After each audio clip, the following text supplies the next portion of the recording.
반갑습니다. 해사영어 선생님 그리고 항해술 선생님 임하람이라고 합니다. 오늘은 특별히 해사영어 파트에서 협약 파트 안에 들어가 있는 솔라스라고 하는 파트의 역사적인 어떤 배경에 대해서 얘기를 해보려고 하는데요. 특히 이 협약 파트 같은 경우에 수많은 법규들이 나오죠. 그 중에서도 콜레그라든지 그 부분은 대부분 학생들이 잘 대비가 되어 있습니다. 반면에 이 솔라스 같은 경우에는 굉장히 지엽적인 문제들을 내기가 딱 좋아요.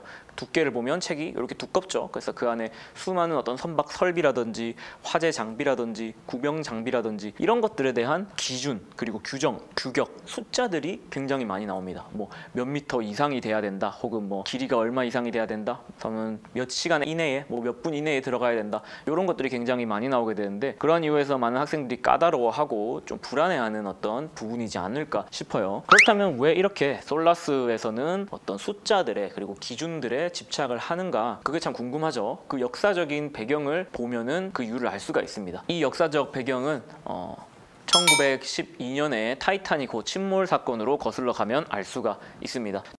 타이타닉호는 영국의 사우스햄프턴 항에서 미국의 뉴욕항으로 향하던 그런 초호화 여객선이었죠. 길이가 269m였고 그리고 폭이 28m, 높이는 53m에 달하는 굉장히 큰 선박이었어요. 53m면은 보통 한 아파트 15층 이상 높이가 되는 건물 높이가 되는 거죠. 그리고 또 거기에는 그 당시로서는 정말 상상할 수 없는 최첨단의 기술들이 선박 안에 집약이 되어 있었습니다. 우리 해사영어 공부하시는 분들은 버크헤드라고 해서 알고 있죠. 충돌 격벽이라고 하는 게 있는데, 충돌을 했을 때 앞쪽에 구획들이 침수되지 않도록 해주는 어떤 침수벽 같은 겁니다. 뭐 오늘날에는 모든 선박에 당연히 들어가 있는 어떤 시스템이라서 그렇게 놀라운 것들이 아닌데, 그 당시에 최초로 도입된 선박이 타이타닉호라고 합니다. 그 밖에 뭐 선실 안에 터키탕이 있다던가, 아니면 최고급 레스토랑이 있다던가, 아니면 산책로가 따로 구비가 되어 있다던가, 당시로서는 정말 상상할 수 없는 많은 어떤 장소들이 구비가 되어 있었던 그런 곳이었는데, 최고의 선박이라는 수식어에 걸맞게 타이타닉호에는 정말 수많은 사람들이 승선을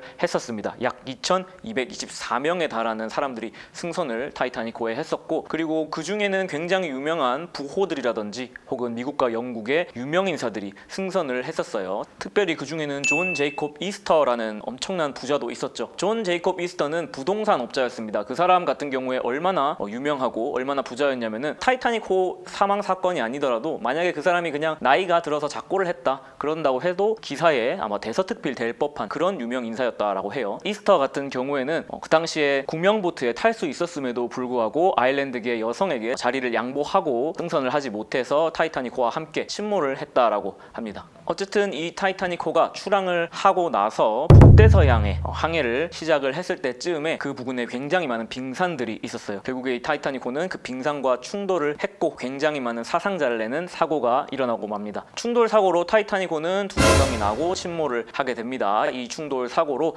1514명의 사망자를 내게 되죠. 그에 반해서 생존자는 전체 탑승 승객의 3분의 1도 되지 않는 710명이었다라고 해요. 그래서 굉장히 많은 사람들이 사망을 했고, 반면에 생존자는 굉장히 적었다라는 거죠. 그래서 수많은 나라의 어떤 정상들 그리고 관련 국가들이 그리고 기관들이 이 사고에 충격을 받게 되죠. 그리고 전 세계의 이목이 어디에 집중이 되냐면, 그렇다면 이 unsinkable이라고 불리는, 즉 침몰하지 않는 불침선이라는 타이타닉호가 왜 침몰이 됐는가, 그 원인에 다들 집중을 하기 시작했습니다. 지금까지 밝혀진 주요 이유들을 정리를 해보면 다음과 같습니다. 첫 번째로 주변 해역에, 즉 항해를 해야 되는 침로 중간에 빙산이 굉장히 많이 있다, 그래서 굉장히 위험하다라고 하는 그 무선 통신 있죠. 오늘날에는 VHF라든지 나바텍스라든지 EGC라든지 이런 장비들을 통해서 그런 Maritime Safety Information을 받음으로써 선박들이 대비를 할 수 있는데, 당시에도 그런 전신들이 있었어요. 그럼에도 불구하고 그러한 정보들이 청수를 하는 당직자를 통해서 선장님에게도 전달이 잘 되지 않았다라고 하네요. 그래서 그 이유가 왜 그런가 라고 생각을 해보면은, 오늘날에는 STCW라고 하던지 그리고 혹은 솔라스의 일부 규정에서 항해사는 반드시 당직을 서고 그리고 청수 당직도 같이 서야 된다라는 규정이 있기 때문에 조금 이해하기 힘든 부분입니다. 근데 그 당시에는 그러한 기준들이 없었고 어떤 규정들이 명확하지가 않았어요. 그래서 청수 당직을 하는 당직자들이 다른 업무에 조금 더 집중을 하고 있어서 해당 정보, 정작 중요한 안전에 관한 정보를 수신을 하지 못한 거죠. 그래서 그 선박 자체가 여객선이다 보니까 어떤 승객들의 수발신 업무라든지 혹은 뭐 편지를 보낸다든지 이런 것들에 조금 더 시간을 많이 쓴 듯 했었습니다.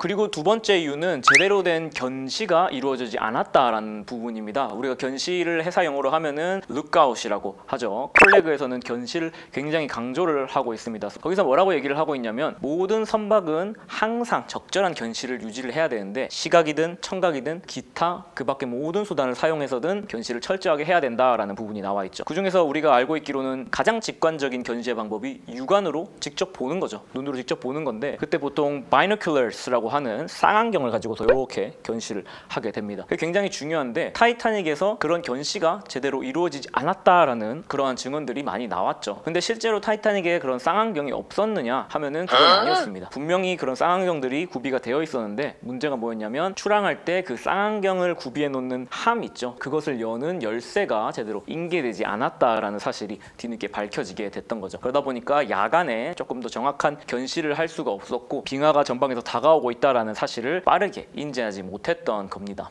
세 번째 이유로는 훈련이 제대로 이루어지지 않았다라는 점이죠. 그래서 오늘날에는 솔라스에서 굉장히 자세한 훈련 규정들을 얘기를 해주고 있어요. 특별히 일반 상선원 같은 경우에는 소화훈련 그리고 퇴선훈련을 매달 한 번씩 해야 된다라고 규정을 딱 박아놓고 있고 그리고 여객선 같은 경우에는 일주일에 한 번씩 그 훈련을 해야 된다라고 규정을 해놨죠. 또 그 밖에는 승객 전체 인원의 25% 보다 많은 사람의 인원이 교대를 한다거나 해서 바뀌게 되면은 다음 달까지 다음 훈련 기다리는 게 아니라 출항 후 24시간 이내에 그 훈련을 바로 받아야 된다라는 규정도 솔라스에서 명확하게 숫자를 제시하면서 정해놨어요. 그런데 그 당시에는 역시 그런 게 없었던 거죠. 그러다 보니까 훈련이라는 것에 대한 중요성을 사람들이 잘 몰랐고 제대로 이루어지지 않았습니다. 심지어 훈련이 있었음에도 불구하고 그 선박 내에 있었던 행사라든지 아니면 예배라든지 이런 것들에 연기가 계속되면서 사고가 나기 직전까지 제대로 이루어지지 않았다라고 해요. 역시 훈련의 부재는 사고 시에 선장의 판단력 혹은 승객들 승무원들의 어떤 절차를 따라야 되는 그 신속함 이런 거에 바로 영향을 미치게 되고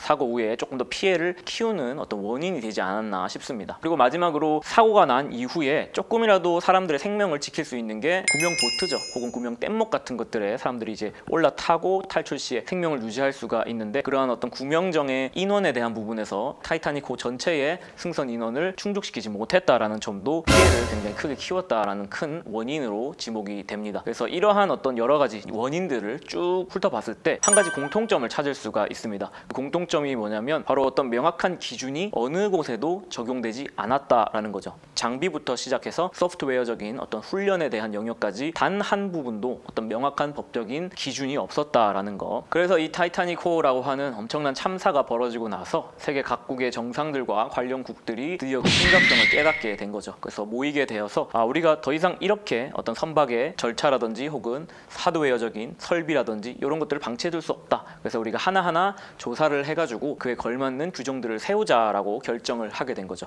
그래서 하나하나 숫자들을 정하고 그 숫자들을 취합해서 기준을 만들고 그 기준들을 취합을 해가지고 규정을 만들고 그 규정들을 모아서 솔라스라고 하는 협약을 만들게 된 거죠. 그래서 우리가 지금 공부를 하고 있는 이 솔라스라는 과목에 굉장히 많은 까다로운 숫자들이 나오게 되고 요거를 물어보게 되는 거죠. 그래서 지금까지 해가지고 이렇게 솔라스의 왜 세세한 규정들 그리고 기준들이 많이 나오는가 그 역사적 배경에 대해서 타이타닉호 침몰 사건에 대해서 얘기를 쭉 해봤는데 앞전에도 말씀드렸다시피 최근 출제 경향이 이런 솔라스와 같은 지엽적인 것들을 내기 좋은 협약 파트에서 일부 규정들을 가지고 와서 문제를 내는 식으로 난이도를 높인다거나 혹은 학생들 사이에 변별력을 가른다거나 하는 방향성을 가지고 지금 출제가 되고 있습니다. 그러다 보니까 많은 학생들이 조금 불안해해요. 내가 이 파트는 공부하지 못했는데 여기서 나오면 어떡하지? 저기서 나오면 어떡하지? 이런 식으로 솔라스와 같은 데서 많이 나오게 되는데 사실 하나하나 모든 규정들을 다 내가 공부를 한다는 건 불가능합니다. 선박에 승선을 하게 되면은 솔라스 책자를 볼 수가 있는데 실제로 두께가 한 요 정도가 됩니다. 그 안에 있는 모든 선박에 있는 설비들에 대한 규정들을 암기하는 거는 불가능하고 실제로 문제 나오는 걸 보면 숫자들을 넣어라 이런 식으로 거의 나옵니다. 가장 최근에 나왔던 시험에서도 유아용 라이프 자켓의 충족 개수 2.5% 이런 숫자들이 나왔었는데 숫자 위주로 그냥 빠르게 공부하시는 것도 추천을 드려요. 일일이 하나하나 해석을 하시기보다도 숫자 위주로 공부를 하시면은 아마 대비가 충분히 되지 않을까 그렇게 생각을 합니다. 그래서 이러한 어떤 방향성을 가지시고 회사 영어 준비를 잘 하시고 좋은 결과 있으시기를 바라겠습니다. 감사합니다.